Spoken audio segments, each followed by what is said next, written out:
So first little introduction as well. We're doing this event in English. We're very proud of our internationalization, and we're going to be able to know very interesting companies from different countries today. We're becoming more and more international. So previous events we were trying, we've been doing the simultaneous translation. For this one, we've decided to raise our international standard and make it all in English for you, our partners, not to lose any important information in the mouth of our founders. Okay, so so I hope you're going to enjoy a lot. Very briefly, I'm going to introduce what's going to happen in the next hour and a half, more or less. We wanted to share with you our limited partners in the fund and our partners from the 3 clubs already the last quarter highlights, as for each quarterly event. We'll very briefly summarize what we've achieved in this last quarter. Then we will invite 3 companies from our portfolio, 3 of the last incorporations to our portfolio of invested companies, in a round table, which we hope will provide you some value with some tips and tricks on the difficulties they faced in their first years of existence, with a Belgian, and Spanish, and German company, AiVidens, Gocleer, and Mersor. So we're very happy to welcome them into our portfolio. And then we're going to have our first investment forum, or kind of investment forum. We want to present to some funds as well that we've invited to this virtual investment forum from Spain and abroad. 4 of our portfolio companies that are going to be raising rounds of financing during the course of the year. Some of them are already closing their rounds, and some of them will be launching them in the next 3 to 6 months maximum. So we're going to have a format like a normal pitch session with 5 minutes questions and 5 minutes Q&A. The Q&A will go through the chat. I will be reading the questions. If there's too many, what we believe are the most interesting questions. If not all of them, for them to answer, for the CEOs and founders to answer. And finally, we will close the virtual event, but we will continue, at least here in Spain, with one of our first dinners after the pandemic, with over 40 partners and CEOs joining in for a dinner at 9 p.m. I'll tell you a bit about our next quarterly event, or the summer event, in which we hope to unite partners from the 3 clubs physically as well, hopefully, if the pandemic keeps on slowing down. Okay, having said all that, I'm going to share my screen to share with you our main highlights for the quarter.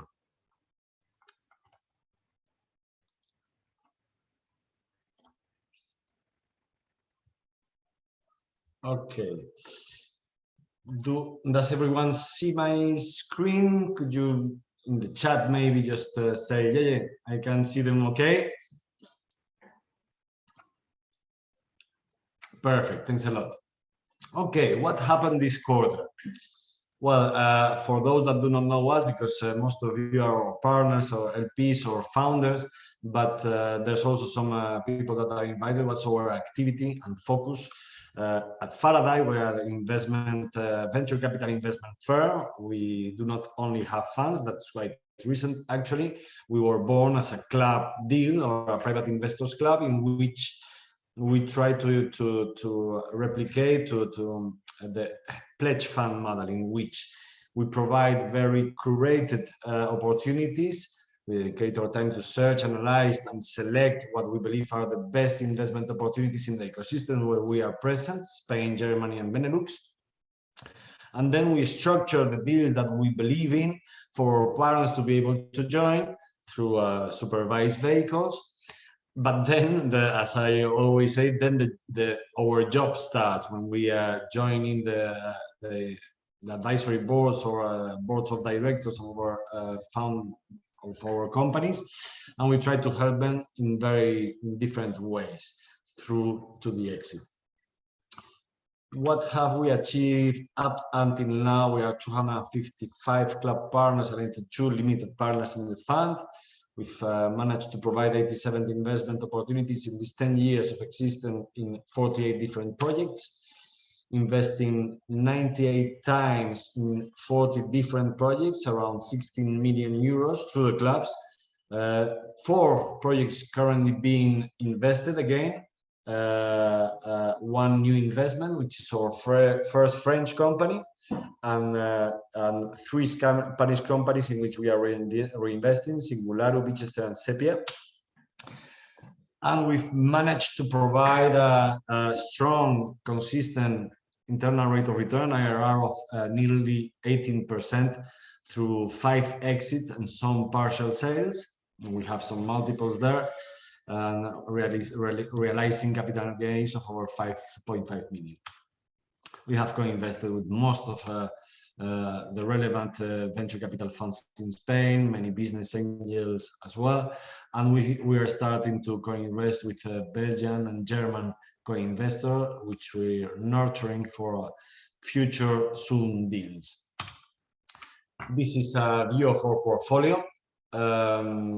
We can recognize some of the companies that are going to be presenting as well. It's a new format to be able to put them all in a slide. We will be sharing this document with you. What about this quarter itself? An important milestone for us, actually, Tuesday this week, we just passed the due diligence from the Fondico. Fondico Global, as most of you know, is the main fund of funds, public fund of funds here in Spain. And our first fund, Faraday Europa 1, has been selected in the incubation category for a commitment of the Fondico fund of funds of 49% of the total commitment of the fund, up to 20 million maximum amount of commitment from his part. So up until today, we have, together with Fondico, 30 million committed out of an objective of 40 million, and you are still able to join in, of course, for the investors that are participating in this event. 15 of these millions, nearly 15 millions, come from them, and 2.5% of the fund is invested from the management company. But very happy. It was nearly a month and a half, 2 months due diligence, and we were well ordered, and we managed to make it quite quick, apparently. And so we've already signed off the briefly modified management bylaws of the fund, and it's already in the CNMV's offices. So quite happy about that. Investment during the last quarter, we invested in 2 companies, Datos 101 from Spain and Laøri from Germany, 2 reinvestment or second investment in each of these companies, taking a stake from the fund as well in each of them, obviously as well investing from the club. And we are working on 2 new exits to close before the end of the next quarter. Hopefully in the next event I will be able to tell you about 2 new exits that will push our average IRR above 18%. It's not a lot of money, the profitability is nice.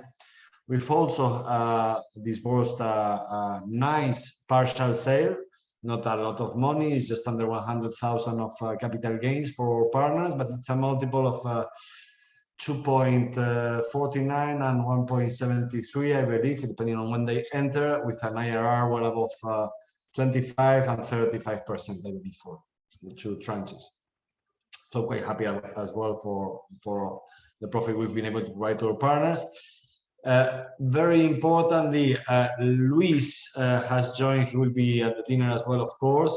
Has joined the operations team to help out Lucia, our CFO, and Javier, our head of legal affairs, with making our operations more efficient and more, comfortable for our partners and ourselves more efficient as a company. He's doing a great job into that. And Diego, which some of you, of course, may know, he was already a student in practice in our analysis department, and he's joined just now full-time for the analysis department, focusing in Spain. I was very, very pleased. Maybe it's not a milestone, but it was really, I was very pleased to travel to Germany with Dennis last week. Actually, we went to Munich and then Berlin. We were able to have 2 dinners with various partners in Germany. I was very pleased to meet you. It was very important for me because actually our first physical event in Germany, which was actually the launch of the German club, was on the 12th of March 2020, just the day before the Spanish lockdown. I was coming back actually on the 13th of March 2020 back to Spain, and just there, you know, the timing was just right. So it was the first physical trip to meet our partners and portfolio companies in Germany, Munich and Berlin.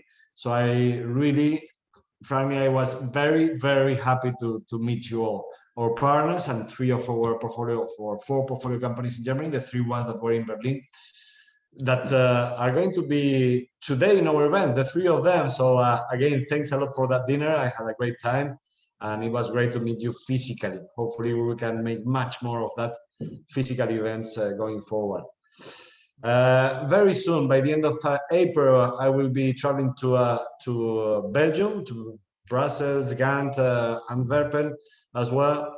So I hope I'll be able to see as many of you as possible, of our partners, as well as Edouard, of course, and Germany the week after. The first week of May, I will be back in Germany, to Munich, to Berlin, and to Hamburg. So with Dennis. So thanks again for inviting us to your ecosystems. It's doing very well. We are over 30 partners in Germany, over 15 partners in Benelux, in Belgium, really already with 6 portfolio companies abroad, many of them doing very, very well. So very happy to have taken that little risk of internationalizing. I'm very happy to see that we have very similar mindsets. I wouldn't say between countries, but between individuals have the same interest and passions in entrepreneurial innovation. So thanks again. New opportunities and event coming up. New investment opportunity reports will come out soon. Hopefully during April, we will hopefully have one, and during May, the next one from 2 different clubs. So looking forward to that. And we're preparing a different type of event. We're trying to change a bit the formats, and we would like, as I was saying at the beginning, to make a proper physical Faraday day. Okay, so we have a proper excuse to invite to Spain to welcome the summer for our German and Belgian partners, to organize some fun activities, possibly a sport, together with some workshop for the more business angels of you that I know that you invest also on your own, together with the dinner with the Spanish, German, Belgian partners. We're trying to make something a bit bigger for it to be a real excuse to take the plane and come to Spain, which will be lovely, end of June, beginning of July. We will ask you some questions on that to make sure which sports do you prefer to practice or to learn. And last but not least, very soon we'll be launching an app, a mobile application for your comfort, for our partners' comfort, to be able to see our reports in another more summarized fashion. As you know, at the beginning of the year, we made our query to how could we improve, like every year. Normally in January, we make every January a consultation to our partners in the clubs. Now, starting as well with our LPs of the fund, to make sure that we take into account whatever relevant proposition to improve our operations you may have in your mind.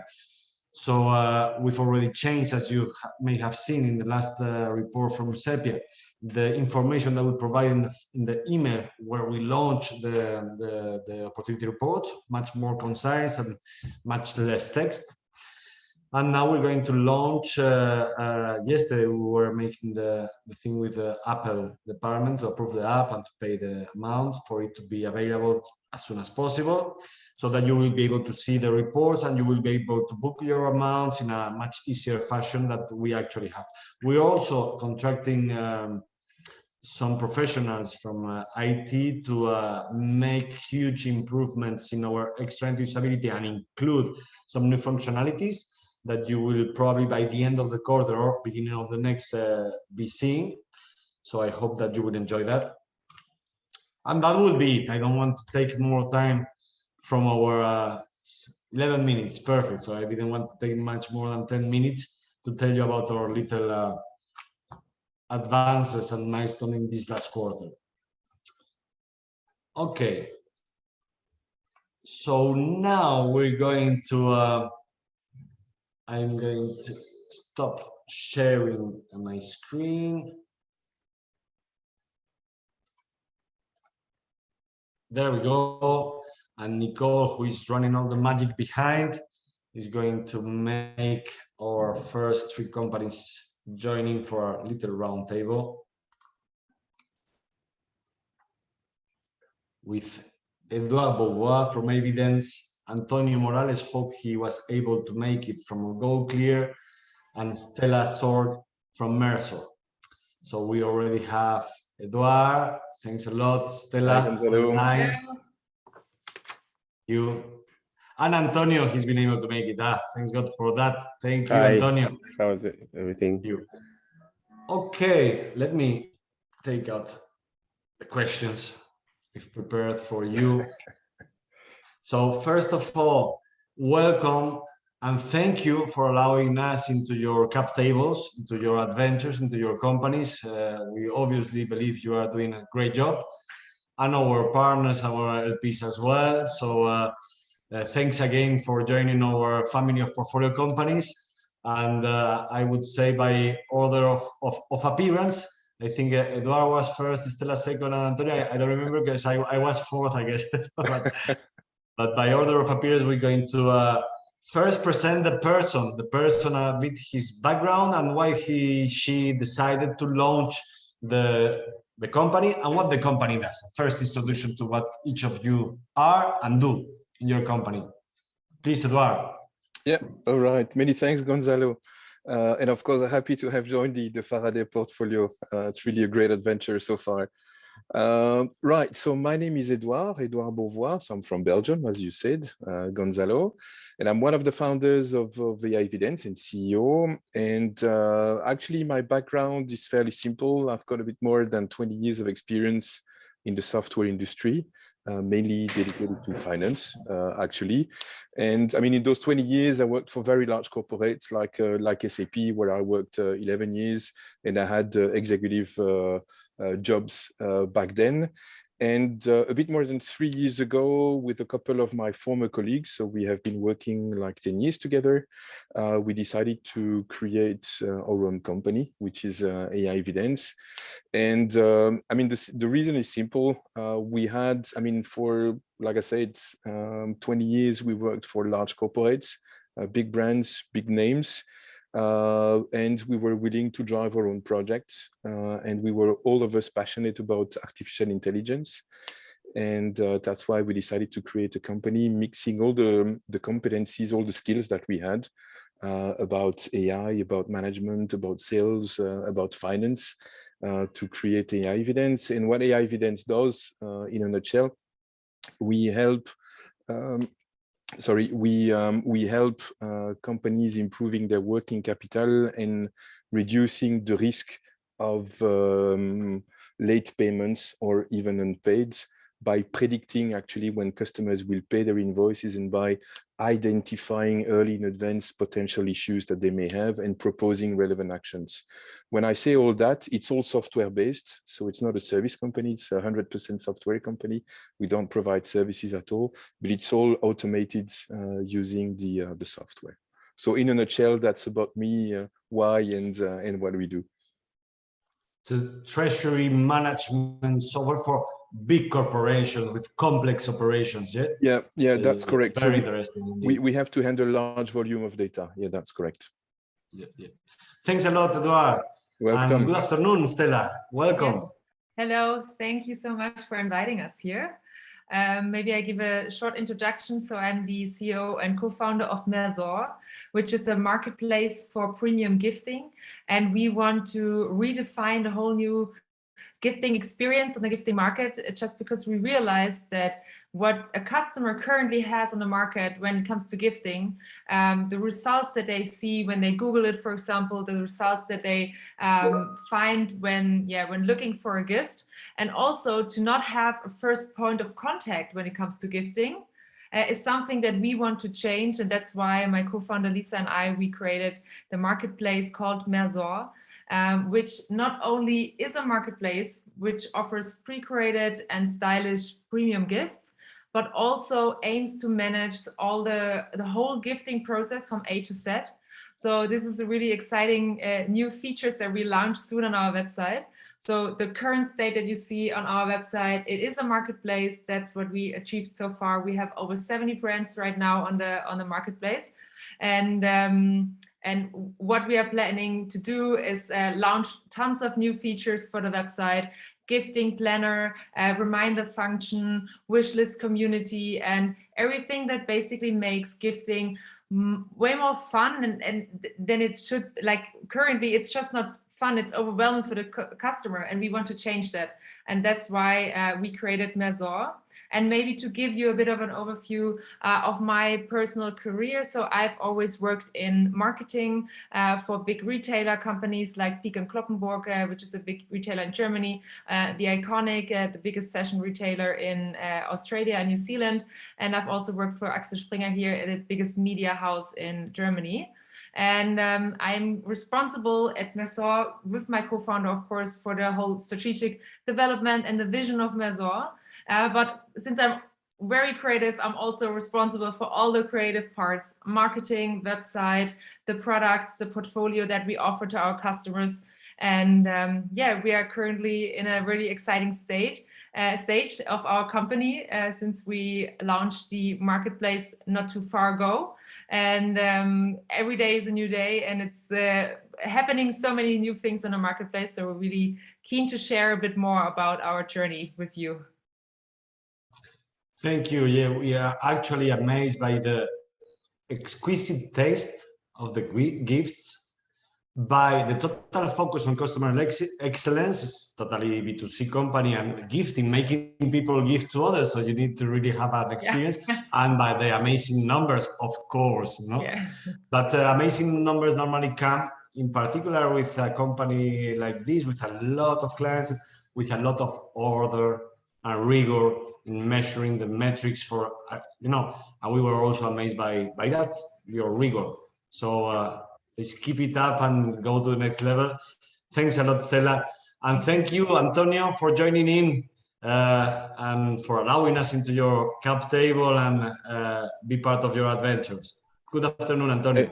Good afternoon. Thank you, Gonzalo, for the invitation. Happy to tell you a little bit more to the whole audience about Gocleer and my personal background. From my side, let me introduce myself. My name is Antonio Morales. I'm the CEO and co-founder of Gocleer. My previous background is related to the telco business. I was part of Telefónica Telco during 10 years in Latin American markets. And after that, I have the opportunity to build my first company related to a software as a service product for fleet management, for whole mobility, tracking and traceability solution for commercial vehicles, logistic services, and with different kind of vertical markets in the transportation industry. After 10 years in this company that we have started from the scratch with 4 people to 200 employees and more than 7 countries in Latin America and also Spain. We used to serve more than 5,000 customers at that moment. And also I have after this entrepreneurship, I have the opportunity to work with Waze. Waze is the first mobility GPS navigation application globally. So I have the opportunity to work in the go-to-market and acquisition strategy for Hispanic markets. So my background is really related to the mobility, and this is the reason why we decided to build another company in Spain, based in Barcelona. The name of the startup is Gocleer, as Gonzalo told before.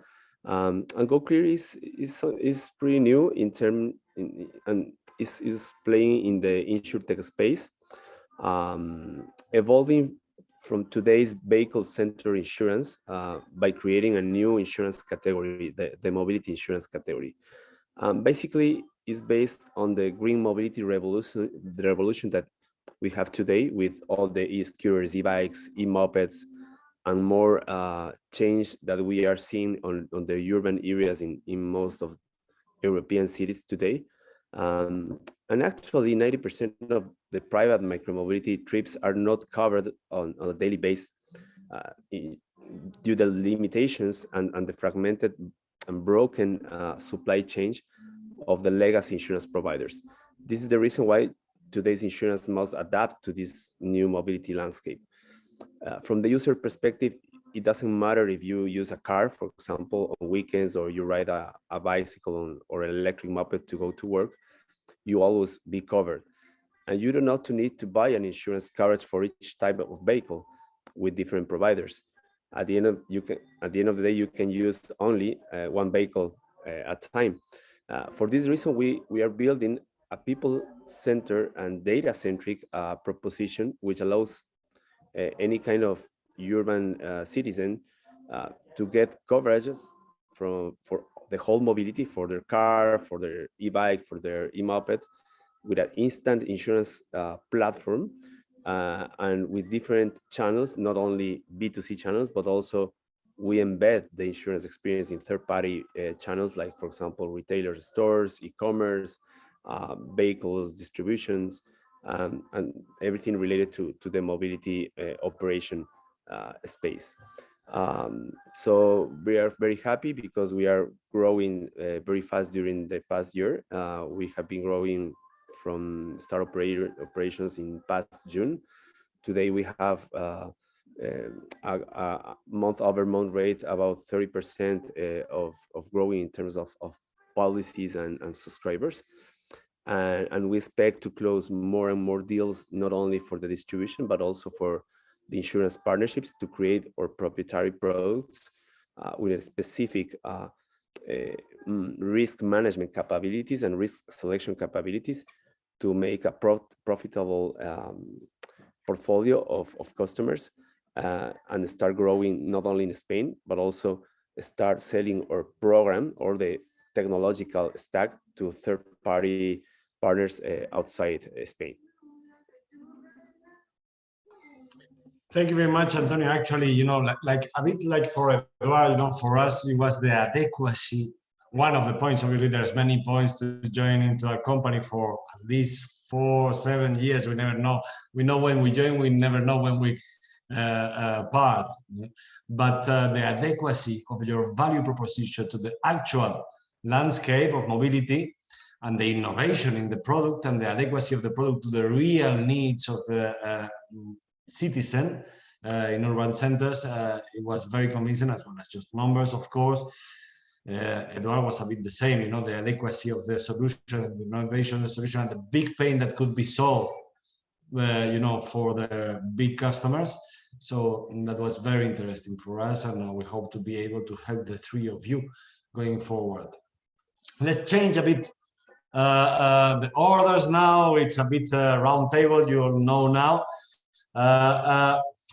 We don't want to take a lot of time and big debates and stuff, so I wanted to make a couple of kind of easy questions. They're not really easy, no? So we love to talk about, excuse my French, shit, because shit happens, and shit happens a lot, isn't it?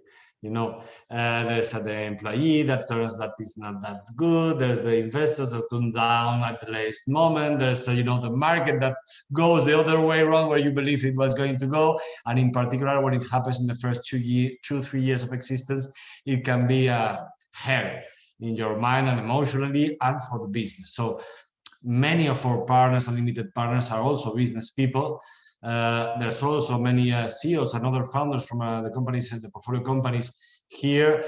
We love to share shit and how to solve it. Not only that was the problem. So what was the biggest problem? Let's begin with Stella now. What was the biggest problem you faced since founding Mersor? How did you went on, in the sense that how it could serve as well our audience to know how you solved it through? Sorry, you're muted. Sorry, thank you. Yeah, so during the startup life, I think there are a lot of, let's say, smaller fuck-ups that you come across. But we always try to see it as learnings. And that's why I really like that you basically proposed this question in a way that what can we take from it.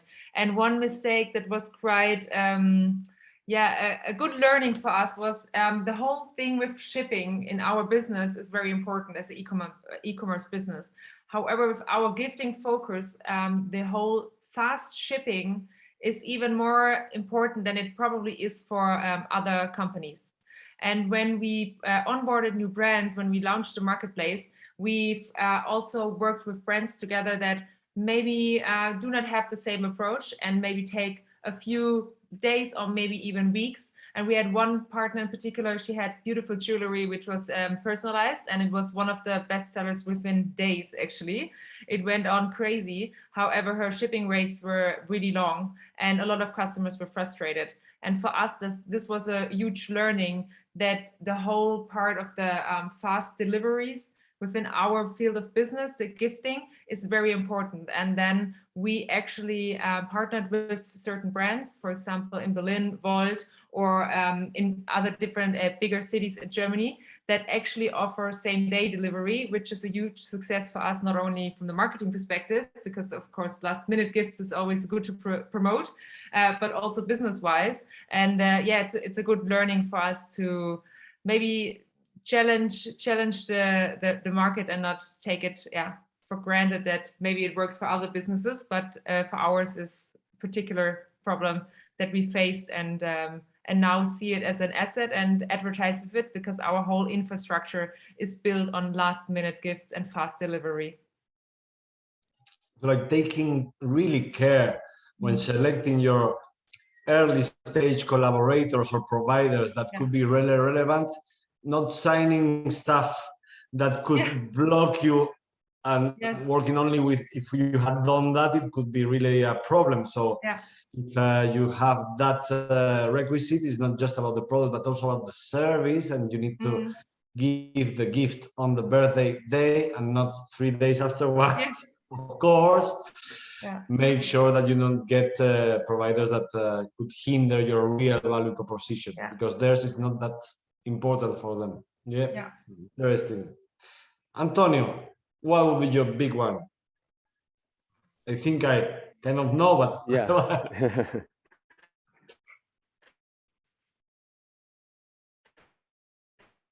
no, it's the big problem that you faced, and especially how you solve it, or how you are planning to solve it, or sure.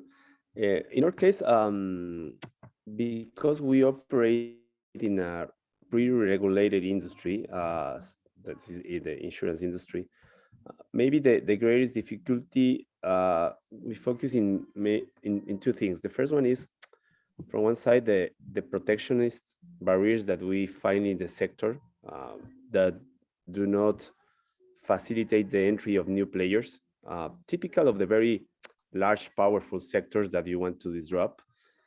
And because this sector has a lack of tech capabilities to move fast and create new value propositions, especially with a user-centric approach, because the industry is more product-centric approach, and we see a lot of barriers and very slow cadence of decision-making from the agreements that we have with insurance carriers, is something that is really slow in comparison to other industries. And this is why our approach has been to seek like quick wins with a collaborative strategic alliance with some insurance carriers to achieve some specific commercial agreements and present ourselves as an enabler instead of as a competitor, because of the industry is really complex in terms of the insurance. So also you need to educate the market, especially giving us the tech capabilities that the industry do not have today. And in our case, this is maybe the most biggest problem is the cadence of the tech capabilities that the traditional insurance has, and you have some dependence of these providers because the regulation because it's a regulated industry. So you have a specific framework. You can move beyond this framework. So you have to play and identify some specific holes in the framework to go in and get success. This is the one side, and the other thing is from the what is the hole? Where's the hole? Tell us about the hole. Yeah. Where can we enter when these big monsters make the entry barrier impossible? The hole is to identify the key pain points in the whole value chain, especially in the distribution side, specifically in the how you select some customers, how you attract some specific market niches that maybe some biggest companies who doesn't care about that, or how you combine different product features to create new things with the current traditional products. That could be really interesting for them. Yeah. And because you have to, at the end of the day, insurance carriers are generalists, and when you specialize in a specific vertical, you could do better than these companies, because you know the better your customer, the market, the distribution channels, and everything related to this vertical. So I think that as the industry evolves in the future, more verticalization and specialization in specific segments like mobility, healthcare, or I don't know, cyber insurance, there will be more specific players, and the insurance carriers will take an approach of a provider of the whole risk, but not the distribution in a specific vertical. So this is, we are see a change in the industry, and this is something that also from the investor's perspective is difficult to know, because the industry has a complex value chain, so not all the investors has a real knowledge about the industry. So it's not like, I don't know, e-commerce, or I don't know, gaming apps that are very popular. A lot of investors know about that, but when you are talking about the risk that you have to manage, the claims that you have to manage, and the loss ratio, is something that is not common to traditional investors. So it's something that we also need to educate the market in that part. Of course, that's important as well. It's a very arid sector and difficult. I don't know if we will have taken the risk to invest and play to invest in Gocleer if I had not been merging insurance companies before, putting together Faraday and the technical accounts, the financial accounts, and try to understand that better. But thanks a lot for that. And please, Edouard, your biggest pain there and how you solve it, how could it be applied to other people that are in similar situations? Mm-hmm. Yeah, well, actually, our biggest pain is about branding. Because I mean, like I said, we, myself as well as the founders, we came from big brands. I mentioned Sepiia, there are some others that we worked for before. And I mean, back then I was selling the solution or marketing the solutions that they were providing. And, when we were positioning the solutions or just giving a call to any company, that was fairly easy. You just call and you say, hey, look, I'm Sepiia. I'd like to have an appointment. Can you open the door, and when can we meet? And immediately the answer was, yeah, happy to meet you. And let's meet in 2 weeks from now. And I mean, when we started positioning the solution, I mean, of course, the AiVidens brand was not known back then. It's much better now, of course. And we really had to find a way actually to open doors and making sure that we could have the meetings and we could organize the demos. So the pain was really the fact that when we started, we completely ignored that issue, simply because we were not used to that. So we solved it, well, first of all, by starting addressing our network. because each of us, we had a large network. So people who knew us. And so instead of branding the new company that we had created, so AiVidens, we were using our own brand as individuals. So say, hey, I'm Edouard Beauvois, remember me, we worked together, we did a lot of good things. I have something completely new to present you. Of course, I would be super happy to meet with you and maybe the colleagues who worked in this domain. And that's how we started. But I mean, a network is fine, but after a few months, well, you have explored all your network options.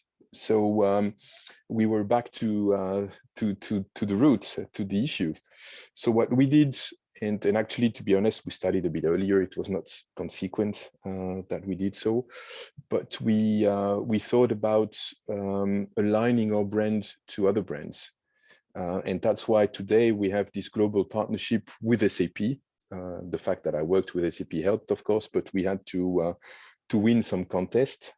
We worked then 3 to 4 months in Germany, in Berlin, with the product management teams and solution management team, to slowly acquire the trust from SAP and officially then become an add-on to the SAP solutions. And so now when we call prospects and when we address the market, we say, hey, look, we are an SAP partner. And so we immediately associate our brand with a famous brand, and that makes it much easier to address.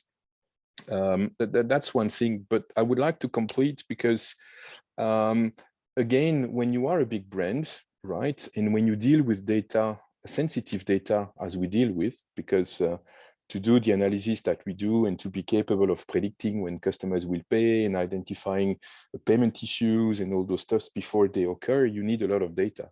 And usually the type of data that you need are invoices, payments, and it's all sensitive data. So the first question that you get is say, okay, you got the appointment, we like the solution, but now you are asking us your data, our data. So how do I make sure that it's all going to work? And that's where we had, first of all, to deal again with additional partners like AWS or IBM that were backing us up actually from a cloud perspective and from a security perspective. But that's where as well we started to introduce some notions of proof of concepts or pilots so that they could get used to working with us, understand our methodology, understand how trustful we were as people and as company. But that's where as well we started to target different types of people from within the organization and review our ideal customer profile and target more people, I mean, speaking about personas that have innovation in their blood and that were clearly identified as innovative people or people open to innovation. So that, they understand that there is a higher risk, and from their perspective, risk was lower because they were completely open to that. Thank you. Very interesting thoughts on how to acquire the branding that you need to sell the type of solution you sell. Antonio as well, and Florian, who is going to be presenting as well, they go for big companies many times, and sometimes, adhering to a partner which has the branding that you need to sell may be useful. Thanks a lot, Edouard. I'm going to do a last question because at 7:30 we need to start with pitches for the other 4 companies to have their time. But I wanted to ask you a big important question for us with a little intro. Obviously, we would like to share as well your success. What is, for you personally, your biggest success up until now in the brief for now history of Gocleer, Mersor, and we're going to that or Gocleer, Mersor, and AiVidens. And most importantly, that will be the brief feature, the big success for you. It's always subjective, but what have you felt like you've celebrated that success? And the other thing is, in your main priorities in the next 6-9 months, which are them, 2, 3, and how can we help from Faraday? Not only the team that you know already, but the many partners that are connected as well. So how can we help you achieving your main priorities? Starting with Antonio. Great. In our case, it has been the success. The biggest success has been. maybe is the creation of the whole team with a solid organizational culture, because I think in this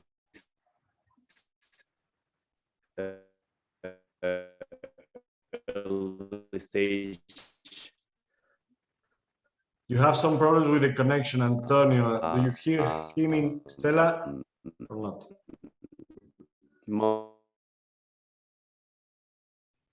Sorry, Antonio, we cannot hear you at the moment.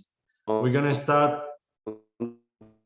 It's important the culture to scale. Sorry, So we're having some troubles with your connection, Antonio. We'll get back to you. We're going to start with Edouard this time. Biggest success, two main priorities, and how can we help? Yeah. The biggest success, well, we organized our first live event with customers, prospects, and partners a couple of weeks ago. And I mean, just a bit before, I spoke about brands and big names and stuff like that. And in the same room, right, we managed to have, as part of our customers, 3 out of the top 20 largest companies in Belgium. And I mean, honestly speaking, we had the prospects, we had the partners, and we had a feedback afterwards. Wow, you as a startup, you really managed to have them not only as coming to the event, but also as customers. And it created a positive spirit towards the partners, towards the prospects as well, because they say, okay, they managed to do it, so there is a reason, so let's give it a try. And that started to create some additional traction about what we do. So that was really our greatest success so far, to have those big names as customers. And how can Faraday help? Well, I would like to go in the same direction. I mean, everyone here in the, I was about to say in the room, in the call, is having their own connections, their own network to certainly large corporates. And I would be super happy to get in touch with you if you have CFOs as part of your contacts, or head of collection management, or head of credit, or head of risk or innovation. That would be super great if you could help us being introduced to them, so that we at least have a chance to present and showcase what we do, help them working on a possible business case, let them understand the value of such innovative solutions and so on. So that would be, to me, really the key point. You are muted. Perfect. Yeah, sorry. Actually, that's our main intention, and what you're one of the companies that we believe we could help the most with our incentivized commercial program. So let's make sure before April ends, we are sharing a list of your target clients in Spain. Hopefully, maybe we can even help you organize a little physical event, as you just did in Belgium with some companies. So going a bit over the top on what we usually do, because it's huge clients that you need, and the ones that take the most value out of your solution. So great. Yeah, that would be great. Prepare for that already. Thanks a lot. Welcome. Let's try Antonio again, see if his connection is a bit better. Yeah, sorry, for some reason I lost connection. Okay, I was telling you that in our case, culture, I put 2 things. The main thing is the culture of a permanent learning mindset of the whole team, because all the team are very oriented with a data-driven mindset in terms of take the decisions, and also this contribute to us to build in less than 8 months a complete scalable digital distribution platform for insurance. And it's important because many startups used to start with a small stack of technological approach, and then when they grow, they move for a more scalable platform. In our case, we beginning from the very early with a complete scalable architecture. What it means that we are able to grow not only for a specific local market, but also for international markets. And all the pillars of this the tech capabilities are really good in comparison with another startups in the same level. So we are very proud of that. And we are very proud that we start collating large amounts of data that give us a deep understanding of the market segments that we have today. And we have strong knowledge about how to manage this data to perform a better, to design better products and to design a better user experience for the users. And the most important challenging thing that we have for this year is to be able to launch our proprietary insurance products over this tech layer of our platform to provide exclusive product and value propositions for our vertical, that is the mobility. And this is because it's something that is related to the data, because when you design a specific product based on the data, you have a deep differentiation in between your competitors, because you know the recipe, the formula that you have built to create a new category, a new value proposition that is not easy to copy.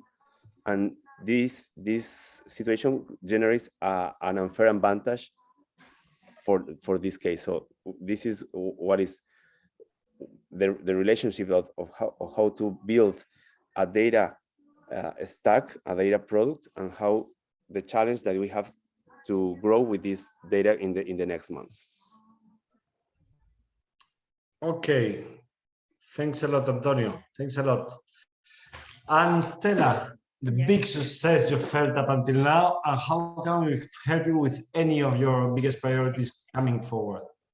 Yes, so basically, yeah, when we started Mersor, we've started bootstrapped, like the core. It started in our living room. It is really our business baby, and having investors on board was actually for us a huge step, a huge decision. It was a whole new strategic approach. And so this was a big milestone for us, definitely, that you, for example, Faraday, but also the other investors jumped on board and now are part of the Mersor world. And we have so many more sparring partners now in our team. And with that, of course, a big milestone, but also because we started Bootstrap, was when we hit 100,000 a month in revenue, which was a big step for us. And of course, also because we are a B2C brand, but the whole corporate gifting part is very new to us, but it appears that this is a market that we need to jump in. And maybe that brings me to the next point. So for this year, for example, one of the biggest parts that we also want to roll out is the whole corporate gifting part. So this year we want to focus on building a solid foundation for actually scaling big, not only within Germany, but also within Europe. And one of these parts is the corporate gifting part, just because we haven't spent any marketing or any, let's say, even strategic thought into corporate gifting. And despite this fact, we already closed over 30 corporate gifting deals just by answering emails and basically the companies coming to us. So for us this year, we want to build a part of our company that is also specializing in B2B deals. And maybe that's similar to what Eduardo said. We basically would love if we could connect with the network. If there are any companies, I mean, we do business deals with smaller companies, startups, with huge companies. We have, for example, companies like L'Oreal. We work with L'Oreal, we work with Boston Consulting Group, but we also work with local businesses. So the area is widespread. And if there are any, basically, if you know any businesses that would be interested, especially during the Christmas season, for example, to send out corporate gifts, to their clients, partners, business partners, then we are really happy to connect. Nice. Thank you very much. I believe also we'll be able to help you. Yeah. Remember also for Edouard, not just in Spain. We have a growing community of partners as well in Germany and Benelux, Belgium in particular. So I hope we can get you in contact with some potential client, as well as becoming a client on our own, because I believe our partners from every single country, they love to receive gifts. Who doesn't, right? I mean, if someone doesn't like gifts, he can put it in the chat. That's not possible. That's not possible. That's not possible. Okay. Okay. Thank you very much. Okay, it's 7:30. I know there's a question, but we need to give the time as well for our companies that will be raising around in the coming months. So thank you. Thanks a lot, Stella, Antonio, Edouard, for joining for the round table. And we will take care of how to best help you, leveraging the contacts and volunteer to help of our partners and limited partners. Yeah. Thanks again. Thank you so much You're for your welcome. time. Thank you. Thank you, Gonzalo. Okay, now we're going to pitch. Actually, we have never done it in a Faraday event, but we are very pleased to be able to provide a platform to our portfolio companies. It's just Faraday portfolio companies who are going to be presenting in the traditional format of 5 minutes presentation. I will be making the bad guy here, cutting off to make sure that there's enough time for the other 3, other 2 and last one. But we will also leave 5 minutes of Q&A from the assistants. I will be reading the questions and selecting the ones, if there's too many, that we can provide. I would ask as well to the founders, as concise as possible, the answers to the questions, so more questions can come in. So I'm taking just the order of the invitation. We're starting with Federico Sainz de Robles, or Fede, from Sepiia, which is a company that makes, most of you know, most of our partners have received a t-shirt from Sepiia, that makes textile technology that allows you to have less washing, less odors, less. He's going to explain it much better than me, of course. So, welcome, Fede. We'll have you for the dinner as well. Is it? Yes. Great. Well, I'll see you guys later. Okay, so it's 7:31, 32. Let's make 5 minutes from there. Okay, 37. I'll try to be brief. Thank you so much, Gonzalo. And yes, I'm gonna have Nicole helping me with my presentation. Okay, that's great. Thank you so much. Well, good evening, everyone. Well, my name is Fede, and I have always been fascinated by clothing. Like, it is the object that we spend most of time with. I bet all of you, even though I can't see you all, I bet you're all wearing clothes. And this object is the one that protects us since we are born, is the one that identify us as individuals. As an engineer, Nicole, next, please. Great, thank you. And as an engineer, I learned that design is all about solving problems and helping people. And that's precisely what we do in Sepiia. Next. It's gonna be kind of confusing, but we'll try to make our best. Well, fashion is a huge industry. It generates thousands of jobs and wealth in our country. But nevertheless, today fashion is one of the most polluting industries in the world. So next, Nicole, and next one. But however, it doesn't have to be like this. We think there's another way to change the industry through technology, through new materials, and respect for the environment and the people. And that's the reason why I founded Sepiia almost 6 years ago. So next, Nicole, please.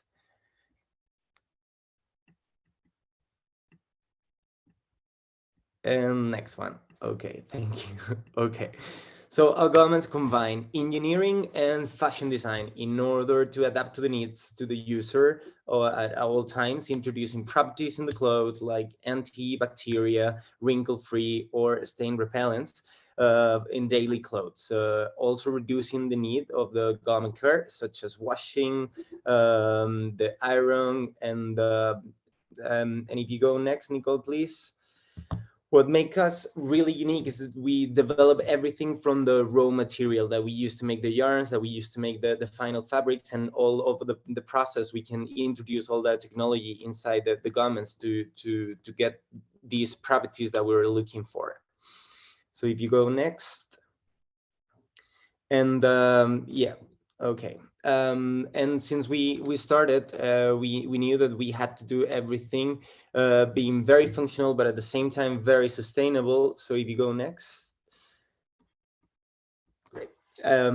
So far, if we compare one of our garments, one of our shirts with a regular cotton shirt, we use 99% less water on the whole process, the production process, and then we are carbon neutral, so we don't emit any CO2 to the atmosphere. Next, please, Nicole. Okay, and so far we've been getting all these certifications to prove that what we say it's based on science and data, and all these certifications prove them. So if you go next, okay, and yeah, and all our products are inside the circular economy. So we use recycled materials in order to make our clothes that are also recyclable, so we can keep on recycling the whole material for a very long time. Nicole. Okay, great. I started myself almost 6 years ago, but of course I couldn't have done this by myself. We are a team of 20 people now, with profiles from engineering, marketing, and design, with great experience that could develop all the projects. So if you go next, Nicole.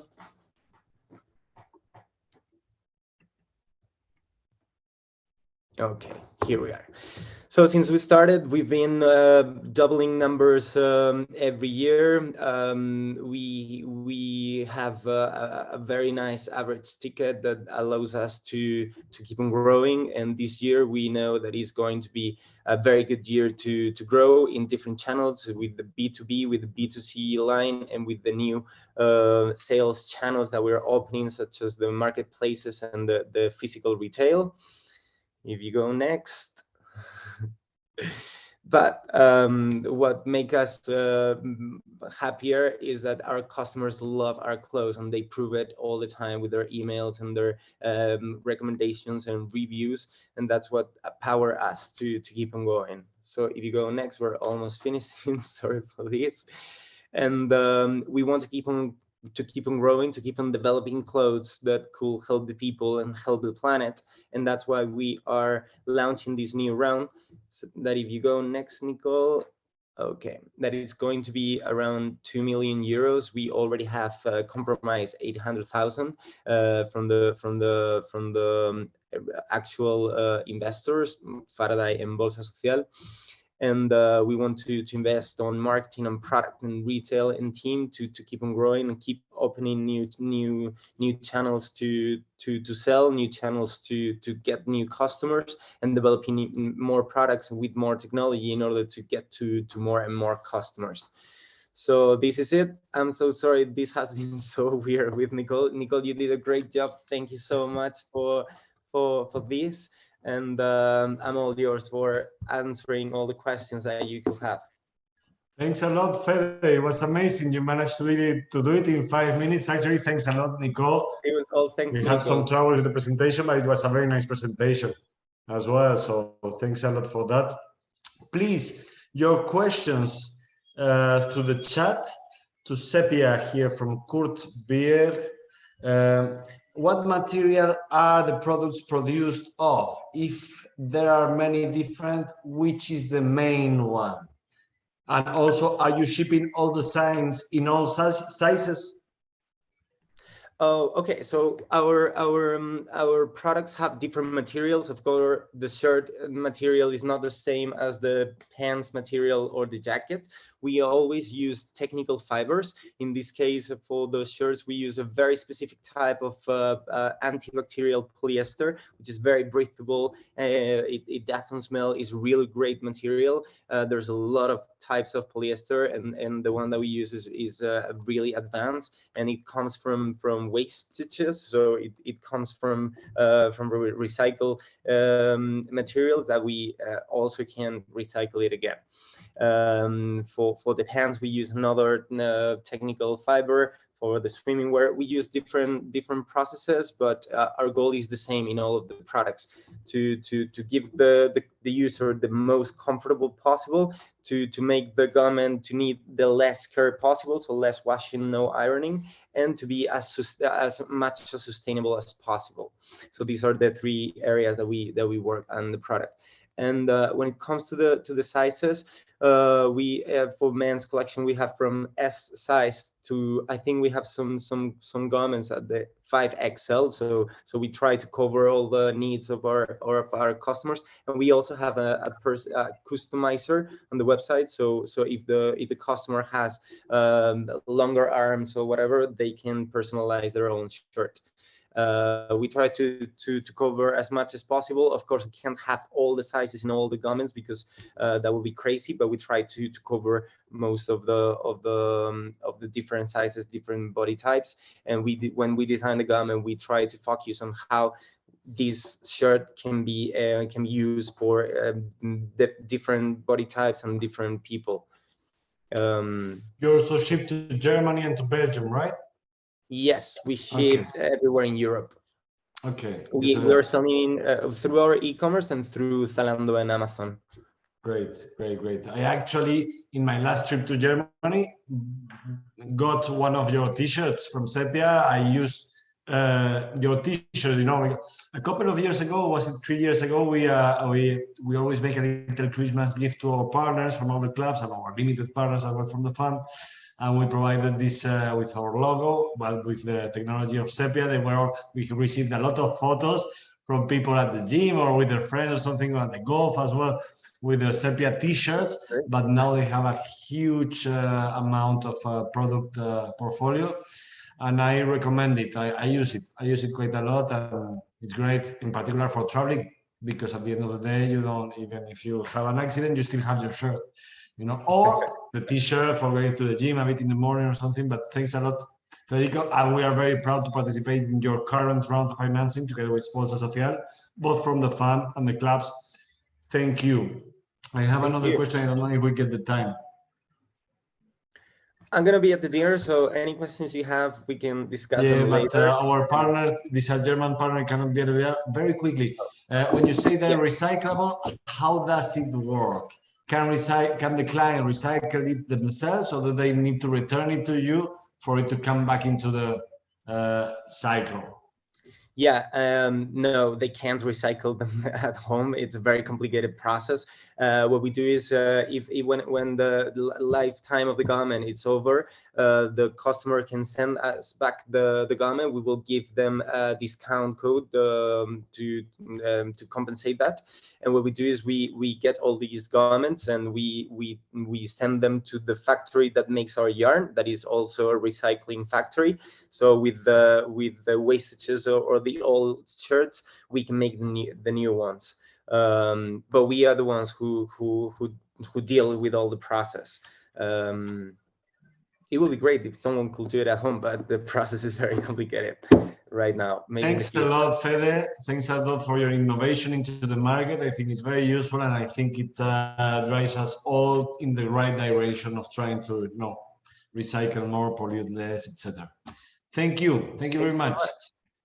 Let's welcome Florian Polak from Tucan. Hello, everyone. Hi. Unfortunately, good evening, Florian. Hello. Unfortunately, not in Spain right now, but I'm remotely here from Berlin. Great. It was great dinner with you and Stella and Christian and your co-founders as well. So I would let you initiate and tell your language technology software. How does it work? What is the main value proposition and the round we're putting together for this year? In 5 minutes, it's 43 past 48, right? Perfect. So Thank you. I'm going to share my screen. Can everybody see that? Hopefully. Yes. Perfect. Wonderful. So yes, we are all about note-taking at Tucan.ai. My name is Florian. I'm one of the 3 co-founders of Tucan.ai and in charge basically of investor relations, product and hiring right now.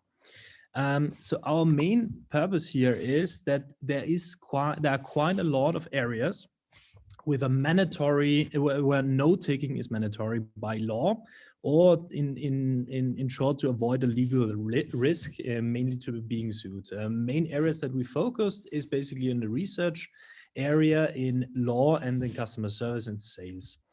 The main problem here is mostly that taking manual notes, which has been done there for years, of course, is super distracting from the conversations. There are way too many participants in these calls, essentially people just there to take notes.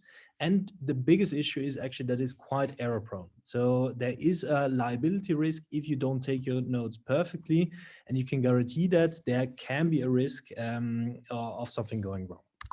So essentially our product helps solve this issue. And we do that in a fully automated way. So we use speech recognition technology and afterwards a natural language processing to not only create transcripts of every call that is recorded, but even further to actually summarize it. And the good thing is that we developed this technology ourselves, and especially in Germany, but in whole Europe, we are talking about very sensitive meetings. And these meetings very often cannot leave even the company infrastructure. So since we developed the technology ourselves, we can actually deploy our full system on-premise, so it doesn't leave the data rooms from the companies. How does it work? So quite simple. From a customer, it is quite straightforward. You have a meeting, you use that in your calendar app that you're using anyways. So in our case, it's mostly Google Calendar, but it can be, of course, Outlook or Teams. And what essentially you have to do is only add a specialized email address to that meeting. And basically we take care of the rest. So essentially what will happen, a bot joins that meeting, records the whole thing, transcribes that, and then extracts important bits from that conversation and creates a summary that can be shared with all participants, or there can be further optimizations if a customer decides so. Our main selling argument is quite straightforward. They have a legal or contractual obligation to take notes. We do that much more efficient, and we do it cost saving essentially. And there are quite few European alternatives that can actually offer the solution that we do. Our business model centers all around landing and then expanding a customer. So that's why we choose actually a volume license model. So basically customers are only paying for the actual uploaded audio that they have. And basically this volume licenses allows us to actually enter a company and then quickly distribute within the company. And we see that quite nicely after a couple of months, they are actually upselling and asking for more licenses because it starts to distribute within a company.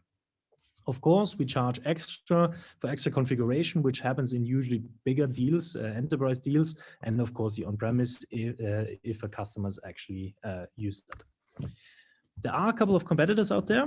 Most of them are using quite different approaches out there. And we believe that our solution is better in that sense because it actually allows the customer to focus on the process, how they know it already. And our solution is just complementary and takes care of automating those steps afterwards. So the customer can actually focus on the conversation and we take care of the rest. The other main part, the closest competitors that you see in the top right corner are American companies. So they would have a difficult time, especially with much bigger enterprise customers to land their deals because of the sensitivity of the data. So what happened so far? We joined Faraday actually. We've learned quite a lot of things.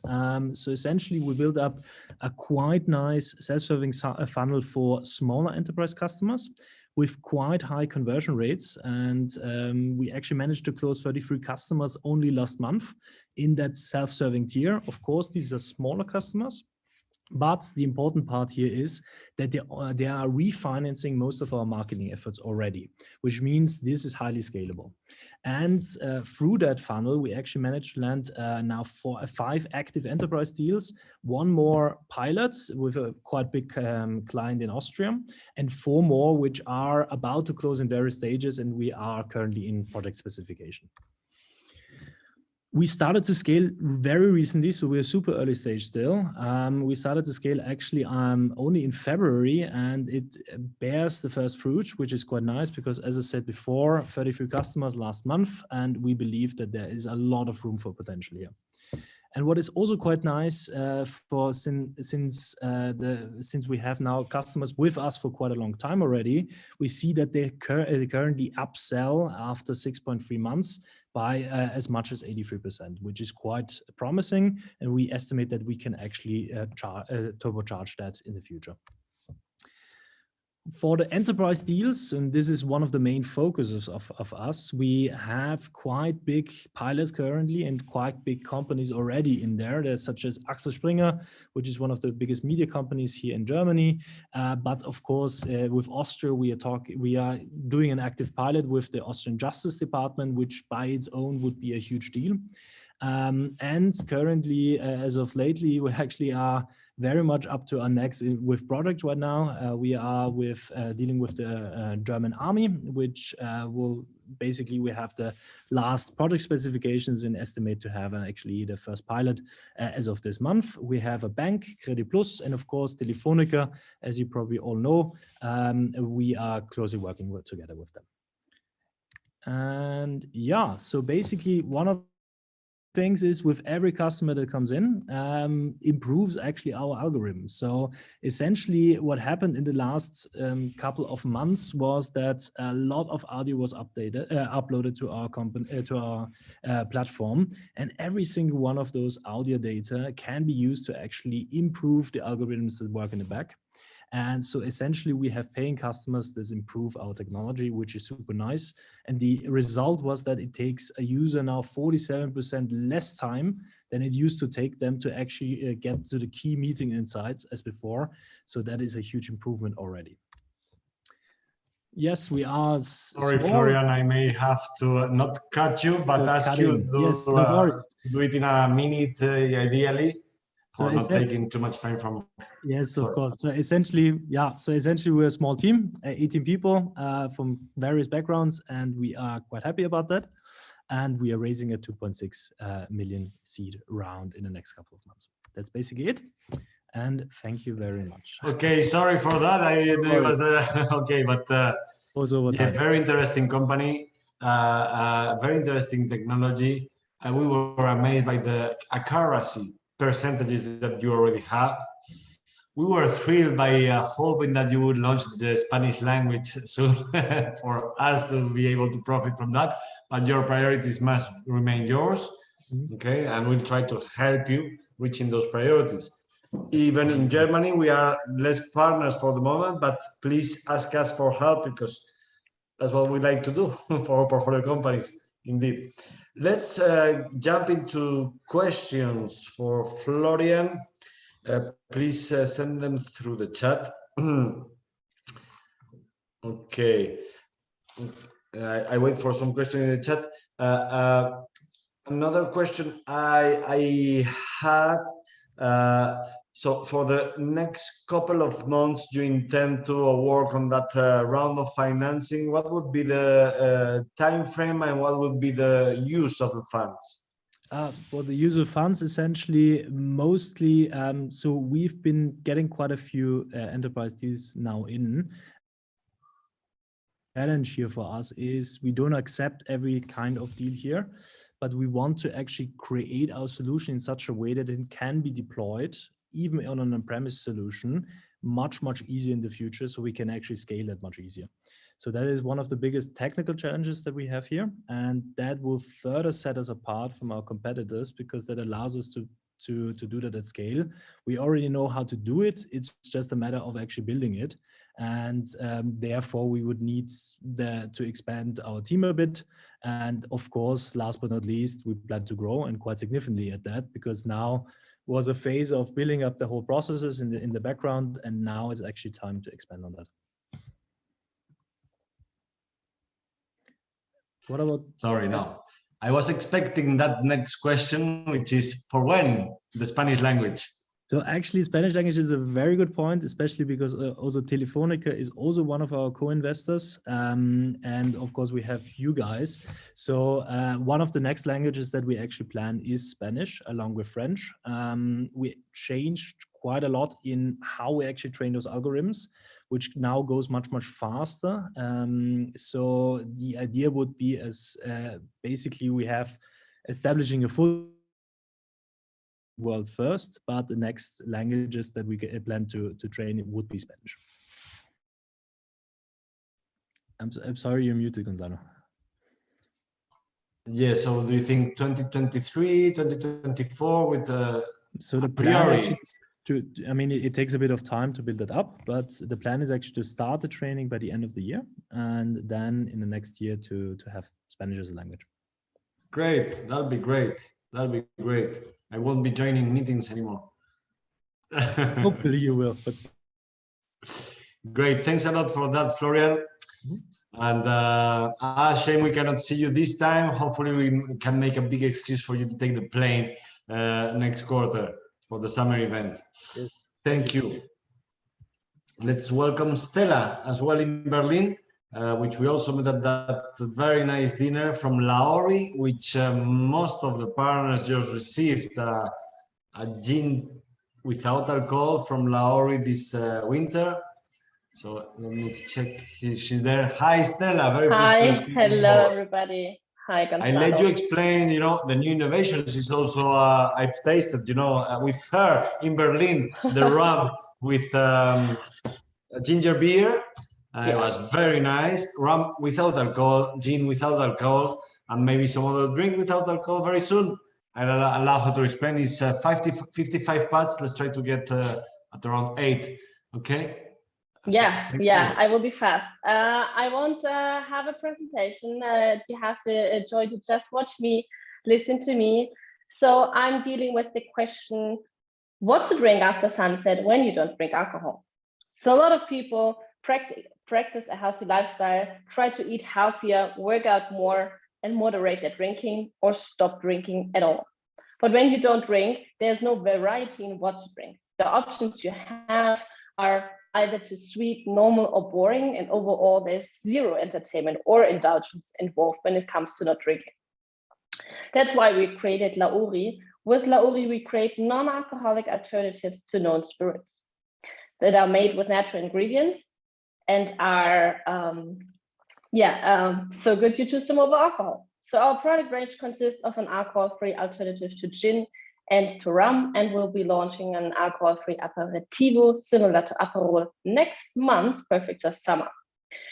So our products are perfect for mixing. They are sugar-free and also without any artificial flavors. The company was created by my co-founder Christian and me. Christian, he's a studied food scientist, and he is an expert in how to get the most aroma and taste out of natural ingredients. So that's why we've created for Laøri our own innovative production process, which allows us to come closer in taste and smell to any other product on the market. So you might think, why is this relevant now? So the low and no alcohol market has a current market volume of 10 billion, and it's a fast growing market with a projection that it will outperform the alcohol market by 2025. It's a fast growing market, and the sales increased from 2019 to 2020 by 33%. And it has an annual growth rate till 2025 of 40%. So we also saw that with what we achieved so far, because since we launched our company 2 years ago, we've been able to launch another product. So we have a product range of 2. We will be speeding up product development now since the market is more stable now after the pandemic. And we've been able to triple our revenue last year in comparison to the previous year. Last year, we made 50% of our revenue online, so directly to the end consumer, and 50% of our revenue to B2B customers, for example, wine and spirit shops, deli shops, and supermarkets. We've also been aired on German Shark Tank, and we're able to tell a lot of people that there is something delicious as our product without the hangover. And we also received several awards as Best Product of the Year. At the moment, to fund our growth, we are raising 2 million in funding. So if you're interested, please let me know. I'm happy to answer your questions now. Thank you very much, Stella. Again, very nice product that you've managed to put out. Oh, this is the one. This is the one you've tried the ram. Yes. We have some here. Thanks for that as well. I think that the big bottles, not the mini ones, and the gin is very nice, very tasty, and lots of use cases. I'm waiting for some questions in the chat, but I wanted to ask you. So the next product coming out next month is Aperol, which I actually just knew thanks to Dennis in the last trip last week. So it's a proper, very typical. Is it a German aperitif kind of drink, or what's the normal use case of the Aperol? So it's a bitter aperitif, right? So you probably also all know Aperol. So it's or Campari. So it's similar to that. So it has a bitter note, and it's very sweet and orange notes. So we use orange and ruby grapefruit. It's a pink grapefruit, and then you have like all these nice, summery flavors and a bitter note, which is more like for grown up and not so sweet. I think we're going to buy some for our summer event so that everyone is able to taste it. You know, the typical summer German drink, but without alcohol. The perfect summer party drink. Yeah. Perfect. Yeah. Obviously, we're very happy with your evolution, very nice growth and consistency, and we are participating as well from the fund and the club in the current round of financing. So thank you again for allowing us to increase our stake and for your trust. And we're going to go, no new questions here, no questions here. So thanks a lot. We'll be talking possibly tomorrow or next week around the round. So thanks a lot again. Thanks for having me. And last but not least, we're going to welcome Alfonso, which many of you may know. We've already participated in 2 rounds of financing in Segle Clinical, cosmeceutic company. I'm sure again that Alfonso is going to explain it much better than me. Let's welcome Alfonso. Let me check. I can see him. He's here in the office. He will be at the dinner as well tonight. Thanks for coming from Barcelona as well today, as well as Monica, your wife, who is a founder of the company and who will also be joining the dinner. So the place is yours, Alfonso. Okay. 2+20, so till 7, something like that. See? Okay. Thank you, Gonzalo. Good evening. I hope you all can see screen. Oh, sorry, it's only partially, no? Yes. Now, full screen. Okay. So I'm Alfonso Fuertes, one of the founders of Segle. Segle is the skincare brand with products based on green and blue biotechnology, specialized in serums for those who really seek to effectively improve the condition of their skin. What we do, we create complex formulas in optimal concentrations and presentations of each active ingredient to achieve best results on your skin. We combine ingredients in order to create multi-action treatments. I have to say that the production of our biotech ingredients saves up to 99% in land and water consumption. And on top of that, we are transparent. I mean, in this industry, this is not obvious, but we communicate all our ingredients openly. And you may wonder, what is this green and blue biotechnology? What does it mean? Okay, biotech ingredients, they come from plants and algae that have proven to be effective for thousands of years. They're in the nature and they have survived extreme environments. And now, thanks to biotechnology, we can use them to improve the condition of our skin. Let's take the example on the left-hand side, the Spirulina maxima. This is a microalga, originally from Africa, subject to extreme levels of sun radiation. The Spirulina maxima survives thanks to the synthesis of a couple of ingredients by itself. And by means of a biotech process, those ingredients can be isolated and extracted. And those ingredients protect our skin from the digital blue light and are the differential factor in one of our serums, in the Blue Balance that we launched in May. We really believe that biotechnology is the future of a more effective and sustainable cosmetics. Biotechnology solves this polarization that exists in our industry between traditional cosmetics, sometimes called synthetic cosmetics, and natural cosmetics. Biotech cosmetics are equally or more effective than traditional cosmetics, while being as natural as the so-called natural ones. And on top of that, their production is much more sustainable than the production of the natural ones. Segle is the only skincare brand in Europe devoted to green and blue biotechnology. Post-COVID trends in the beauty and skincare industry favor our positioning. First, there is a high demand for health, green, and clean therapeutic attributes in cosmetics. Now we speak about preventive health, not just repairing, because at the end of the day, our skin is the shield of our body. And there is an evident increase of digital sales, that's clear, thanks to the pandemic. And all treatments tend to be simpler in favor of our multi-action or multifunctional products with proven efficacy. And finally, today our consumers demand transparency. They really want to know what's in a cosmetic product. We launched in 2018, first with a B2B business directed to the Spanish pharmacies. Having passed through all the waves of the COVID pandemic, we sold nearly 700,000 euro in the last 12 months in the B2B business. We are present in 450 pharmacies in Spain, and we export to Mexico and Peru. The B2B business has a contribution margin of 27% after all direct costs, and it's already in break-even. During the pandemic, in July 2020, we launched the online business, and which in the last 12 months, we have been able to generate revenues for 390,000 euros.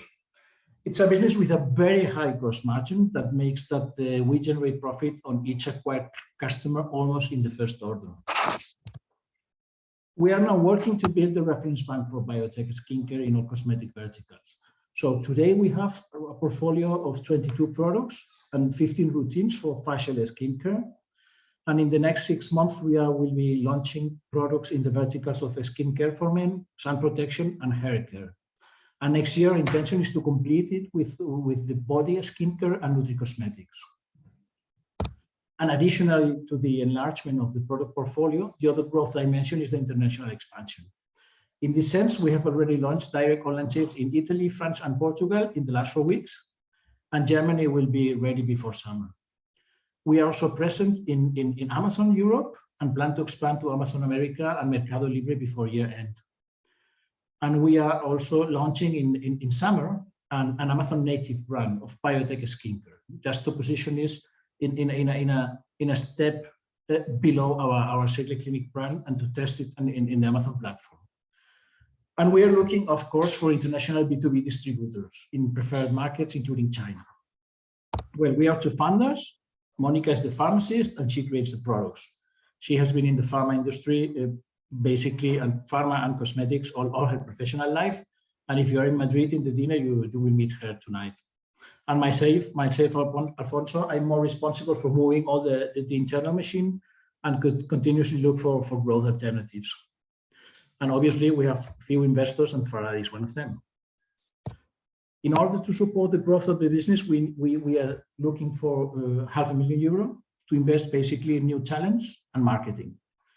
We are opening the round now in form of a convertible loan to be converted in a maximum of 18 months with an interesting discount. And part of the loan will be covered by the existing investors. Break even of the business should be reached next year. And regarding the exit possibilities in the next 3 to 5 years, this industry really is offering very attractive multiples. So thank you very much, and I'm available for questions here or at the dinner. Thank you very much again, Alfonso, for presenting. I wait for questions from the audience in the chat. While they're coming, I want again to thank you for, I mean, we will always be participating in that round, of course, but it's from the companies that were invested, I guess one of the ones that had a worst experience in terms, at that moment in time, they were only doing offline sales through the pharmacy channel. Obviously, the pandemic dropped in. It was, you know, amazing, but not possible to sell through that channel. And the reaction of Alfonso was exemplary, I would say, you know, not only by with a lot of agility, making sure that the company was going to, you know, stay afloat, but also providing, thanks to his resources, their resources, you know, alternatives and help and support, you know, to producing products that were at that moment very much needed in Spain at that moment, like gel, hydroalcoholic gel. So making, we say here in Spain, you know, hitting two birds with one single bullet, you know, making sure that the company and the resources that they have built, you know, were still there and from when it had passed, and even taking the opportunity to create some value for the country and, you know, the people around it, while making some sales and trying to keep up with the company. So thanks a lot for that example. And, you know, many of our portfolio companies were exemplary. And the meetings we had at that point in time every Friday to share, you know, our pains and what we were doing and stuff, I'm sure that your example were very helpful for many. Any questions for Alfonso? You will soon have the details of the rounds, of course, but no questions for the moment here. Maybe you'll be fried with questions in the dinner tonight. So thanks a lot again, Alfonso. We're at the office together. He's in the other room, so we'll go together to the dinner now. Thanks a lot, everyone, every single founder of each and every company has presented either in the round table or on the pitches. Thanks a lot for all of our audience that has stayed here listening to adventures that are growing and growing thanks to the know-how of our founders. And thank you all. We're very happy to be back to physical events. You will very soon know about our plans for the next summer event. Hopefully they make you thrilled to come and meet very interesting people, partners, limited partners, founders, and our team. Thanks a lot, Nicole. I know it was a very difficult day for you, and it all worked perfectly.